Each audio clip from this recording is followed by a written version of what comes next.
What's up, guys? Adrian here, and in this Brute Shoot, we're gonna discuss training masters athletes. And I'm not talking masters athletes like CrossFit Games masters athletes, right? Those athletes are gonna train a lot like you and I. And by means of clearly managing some volume, movement selection, understanding personal limitations, you get the idea. But what specifically I wanna focus on is what are you to do and what are you going to do when someone that's 65 years old with previous heart issues and or lung issues is gonna walk into your gym and they're like, you know, coach, I want to do CrossFit. How do you know where to meet them? The first thing that I will suggest to you guys is to go check out, CrossFit.com. They just came out with a master's course that is going to help educate you on how to approach this in a more formal and specific manner. Today, I'm just going to give some generalities. But the first one that you have to do is you have to get a previous health assessment, right? You got to know what these people and or athletes are walking in with. You got to know how to meet them where they're at. So if it is someone that comes in with cardiorespiratory history, they're coming in off of a surgery and or even physical limitations by way of knee, elbow, hip, arm, right, knee replacements, hip replacements, you name it.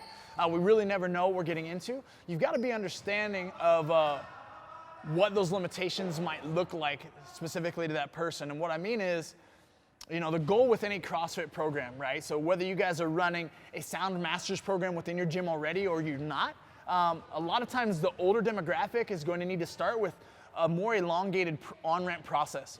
So from my experience, it is an opportunity for you to get one of your best trainers and even sometimes one of your newer trainers in a one-on-one session, right? And so a one-on-one setting, you get great communication with the athlete. You start to really understand both by communication and by body language in the setting of training of where their limitations lie.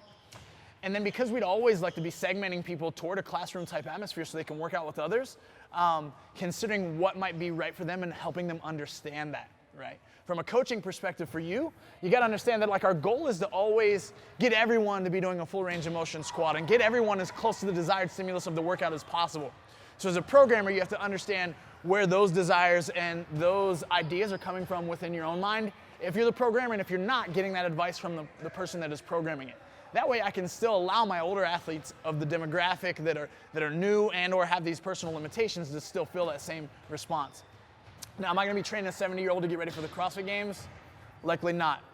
But what I do wanna ensure is that their lifestyle and that the quality of life that they have is going to be as high as physically possible. And the end game is that we're trying to push people as far from decrepitude as possible so that they can live the longest, fullest, most individual-based lifestyle as possible, right? Everyone's gonna walk into your gym and they're just simply hoping that they can push off the retirement home type atmosphere where they need help off the couch or they need someone to come help them with their living assistance. So our goal ultimately is to provide those things. Are they ever gonna be doing a full range of motion back squat with the bar across their back or squatting body weight? I don't know. We can't put limitations on our athletes, but we also have to understand that their goals don't really differ from my goals, but the way that they progress in order to try to get there is gonna look tremendously different, right? Squatting to a box, doing ring rows might be the highest variant of a pulling movement that someone in this demographic ever is capable of.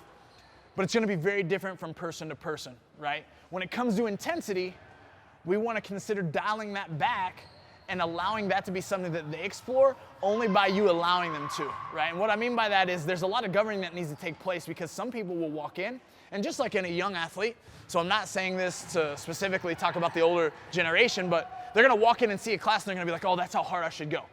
That's not necessarily the case, and I hope that you would treat any on-ramp athlete with the same kind of caution, but you have to be able to dictate that for them. So that means maybe in a workout, whether it's a 15-minute AMRAP or an 18-minute AMRAP or 6 rounds for time, maybe they rest, right, where there's segmented rest. You can control the amount of volume that they do, and you can control the intensity at which they attack it.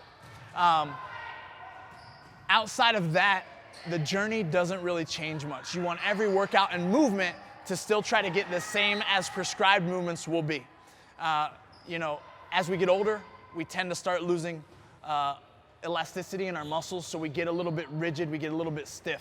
Whatever we can do to promote that full range of motion for athletes is really gonna be the key, or a lot of times the catalyst to giving them the strength at the end range that they can then pursue, and then having the capability to not need someone to help them get off the floor, off the couch. My first piece of advice, go seek out a way to educate yourself on Masters Athletes. CrossFit.com has that already. Maybe seek advice from local affiliates that already have a master's program at their gym and affiliate so that you can actually seek after ways to incorporate it into your own.